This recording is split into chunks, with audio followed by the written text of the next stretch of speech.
Pierre dans la Creuse nous conte mythes et légendes. Aux limites du Berry, de l'Auvergne et du Limousin, vous serez transporté au cœur du Moyen-Âge.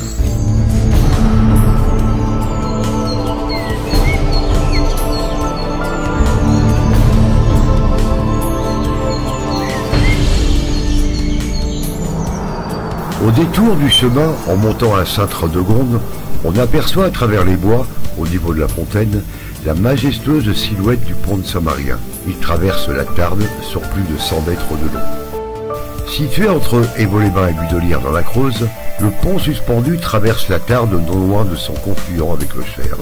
Sa construction a été terminée le 4 novembre 1921. Celui-ci remplace une vieille passerelle noyée après l'édification du barrage de Rosebute. Il est au milieu d'une nature sauvage où a vécu Saint-Marien.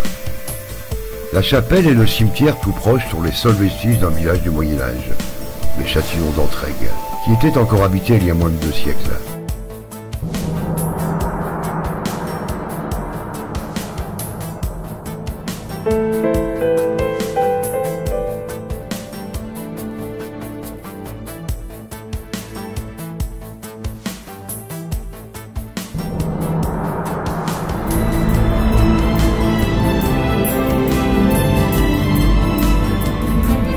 Sainte-Radegonde qui a été choisie comme protectrice des lieux. La chapelle des 11e et 12e siècles et le cimetière tout proche sont tout ce qui reste d'un village du Moyen-Âge, le Châtillon d'Entraigues, qui était encore habité il y a moins de 2 siècles. La légende raconte que lorsque tu entendras l'orage, cours vite faire tinter la cloche de Sainte-Radegonde, et l'orage se dissipera. Par ailleurs, Sainte-Radegonde est considérée comme guérisseuse des enfants déficients, grâce à sa fontaine. On peut également observer un ancien cimetière qui a été utilisé au XVIIe et XVIIIe siècle. Les dalles mortuaires de pierre brute, dont certaines sont sculptées de croix, reposent à proximité. Ce dernier ainsi que la chapelle sont les derniers vestiges de l'ancien village du Châtelet d'Entraigues, qui deviendra plus tard la paroisse de Sainte-Radegonde.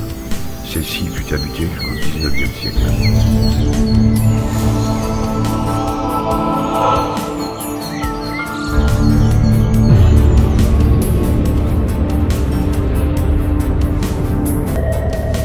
Marien est né vers le milieu du 5e siècle à Bourges.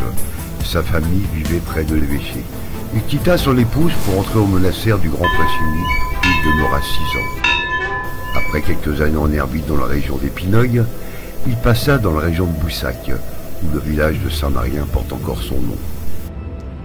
Il se fixa à proximité du confluent du Cher et de la Tarde, dans un lieu appelé le désert de Saint-Marien, aux limites du Berry, de l'Auvergne et du Limousin, dans une région loin de toute agglomération, mais au carrefour d'itinéraires fréquentés par les voyageurs.